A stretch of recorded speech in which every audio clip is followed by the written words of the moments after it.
Welcome back, focused learners. We are so excited to dive into this explainer with you today because we are embarking on a truly profound exploration of mystical systems. Today, we're taking an ancient text and looking at it not just as a historical story, but literally as a blueprint of cosmic mechanics. We're pulling straight from the incredibly deep wells of the Zohar and its intricate commentaries to decode what is, without a doubt, one of the most tense, cinematic moments in biblical history. We're talking about that heart-stopping moment when Joseph is thrown into the pit by his brothers. But specifically, we're going to focus on the secret choice made by his oldest brother, Reuben. We're going to break down the actual spiritual physics of this event, mapping out exactly how human actions interface directly with divine architecture. So think about this for a second. What if every single physical action you take actually alters the source code of the universe? I know it sounds like something straight out of a science fiction movie, but this is actually the absolute core premise of the Kabbalistic thought we're unpacking today. You see, we aren't just passive observers wandering around on Earth. Our choices actively program the spiritual realm. Our anger, our mercy, our cruelty, they act as real-time inputs that literally change the operating environment of reality itself. And honestly, nowhere is this more terrifyingly clear than right at the edge of that pit in the desert of Dothan. Okay, let's jump right into part 1, the cinematic setup, Joseph at the edge. I want you to picture this scene in your mind, like a massive, beautifully shot 4K cinematic masterpiece. The harsh, unforgiving sun of the ancient Near East is just beating down. And there's Joseph, a teenager who's just been stripped of his famous coat, physically suspended right at the edge of a deep, pitch-black cistern. Now, waiting down below is this unseen natural danger. The Zohar teaches us that this pit wasn't just some empty hole. It was teeming with venomous snakes and scorpions just lurking in that terrifying darkness. But right above him, you have the calculated, conscious, burning hatred of his 10 brothers. So he is completely trapped between two absolutely horrific forces. And standing just slightly apart from the rest is Reuben, the eldest, and his mind is racing, desperately trying to calculate the ultimate equation for mercy. Moving on to part 2, the system's architecture, hardware versus admin control. To really grasp Reuben's realization here, we kind of need to treat this ancient text like a user manual for a cosmic operating system. And this brings us to a really crucial term from our sources, clipit. In Kabbalah, clipot are basically the spiritual shells or husks of impurity. A great way to think about them is like corrupted data. They're malware or a destructive virus that attaches itself directly to the universe's divine code. And their entire function, their only purpose, is to create a hostile environment where the divine light, which is the source of all life and mercy, is totally hidden or blocked out. So when the brothers allow all this jealousy and hatred to just completely consume them, they're literally downloading this corrupted data straight into their spiritual network. And this brilliantly illustrates the sod, the deepest secret of the text. If we stick with our cosmic tech analogy, the pit itself, even with all those terrifying snakes and scorpions, is really just dangerous hardware, right? It operates on a base, unthinking, natural programming level. A snake is just a snake. But corrupted human will, that intense burning hatred from the brothers, act as hostile admin control. Because the brothers have free will, they possess high-level system privileges in the universe. When they actively choose cruelty, they lock down the system, throwing up a massive firewall against divine mercy. But here is the genius of Reuben. Reuben knows that God can enact a system override. He can override natural hardware way faster and much more easily than he overrides the corrupted free will of human admins. This brings us to part 3, the core teaching, Reuben's calculus of mercy. You see, Reuben isn't just reacting emotionally in this moment. He is stepping up and acting like an expert systems engineer in the middle of a catastrophic system failure. Step 1, he acknowledges the pit is deadly. No doubt about it, it is a highly hostile environment. But step 2, he recognizes the absolute mercilessness of the conscious human cruelty standing literally right next to him. Human beings, when they fully choose to be evil, close off all the channels of grace. So he makes his choice in step 3.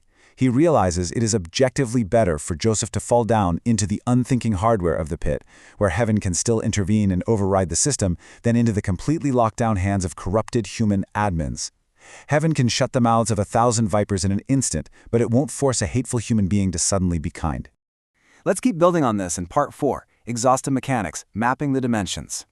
Now this is where we get to the actual architectural blueprint of the whole event. The Zohar meticulously maps every single element of this story to the Sephirot, which are the 10 dimensions of divine interaction. So Joseph represents the Sephirah of Yesod, the foundation and the channel of life, and he's being thrown all the way down into Malchut, the absolute lowest physical realm, represented by the pit. Surrounding him on all sides is the terrifying restrictive energy of Gevurah, severe judgment and danger, which is manifesting in the physical world through the brothers' anger.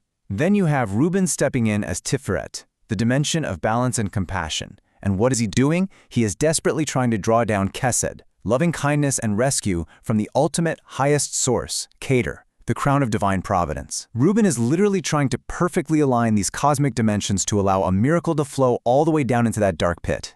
Which perfectly sets up Part 5, Numbers and Colors of Exile. Now, to activate this dimensional alignment, the text encodes very specific frequencies of spiritual energy using numbers and colors. Notice the intense polarization happening here. First, we have exactly one pit, representing the absolute singularity of his physical isolation. Then we have two completely distinct dangers, the unthinking reality of nature versus the calculating cruelty of man. We have 10 brothers, and in Kabbalah, 10 is a number that should represent complete spiritual unity. Right? A minion. But here, that unity is horribly, violently fractured. And then there are the colors, which represent powerful spiritual states. The brothers are radiating this intense red hatred, the burning, consuming frequency of severe Gevurah. Reuben, in total contrast, is desperately trying to activate and draw down white mercy, the pure, cooling, restorative light of Chesed, to protect his brother in the darkness. Okay, let's translate this in Part 6, Multi-Gen Breakdown, as above, so below. So there's this great principle in mysticism, as above, so below, which basically means that this deep truth scales beautifully across all generations. If you were explaining this to a kid, it's the video game version. Joseph is basically stuck in the dungeon level, just having to dodge all these venomous snake enemies, waiting for the ultimate admin, God, to drop a massive power-up and pull him out of the level. I mean, we've all been stuck on that frustrating boss level, right? But the adult's cosmic engineering version is exactly the high-level mechanic we've been discussing. Reuben is systematically bypassing a completely corrupted human peer-to-peer network. Because the brothers have used their free will to lock the system, Reuben has to route the rescue request directly to the very top, seeking a direct Keter providence patch to instantly override the physical hardware of that pit. This leads us directly to Part 7, the moral principle, choice-driven cruelty. There's this incredible line in the Tukane Zohar that states, "The pit is empty. There is no water in it, but snakes and scorpions are in it." Now, the commentators explain that this isn't just an observation. It is a massive spiritual metaphor. In these texts, water almost always represents the Torah. It represents flowing, life-giving wisdom and mercy. So when a space, and that could be a physical pit, a human heart, or even an entire society, is emptied of the waters of mercy, it doesn't just stay neutral. Nature abhors a vacuum. It immediately becomes a breeding ground for the snakes and scorpions of spiritual impurity. And that reveals just a terrifying truth. Cruelty driven by conscious human choice is infinitely more dangerous and spiritually way more damaging than any kind of natural danger. Think about it. A snake bites because it is a snake. Its danger is entirely finite. But a human being who intentionally chooses to hate creates an infinite spiritual blockage. Reuben is teaching us here that true faith is actually about positioning yourself intentionally away from the absolute blockade of conscious human cruelty so that an opening for divine rescue is actually possible. Let's look at how this resolves in Part 8, Mechanisms of Cosmic Repair. The beautiful thing is, the universe is inherently designed to heal. This system initially experiences a cosmic glitch. This intense brotherly hatred totally corrupts the local network. This immediately triggers the quarantine protocol. Joseph is dropped all the way down into the pit of Malchut just to keep him safe and completely isolated from the corrupted admins operating above. And while he is sitting down there quarantined among the snakes, the system patch is deployed. Divine Providence, that pure white light of Chesed, completely overrides the natural hardware, so the snakes simply do not strike. And finally, because Joseph survives this ordeal, we reach ultimate restoration. The sacred timeline is secured, Joseph makes it to Israel, and the grand architecture for the ultimate redemption of the world remains perfectly intact. And finally, Part 9, the ultimate restoration. As we wrap up this incredible explainer, we really have to turn this lens right back onto ourselves.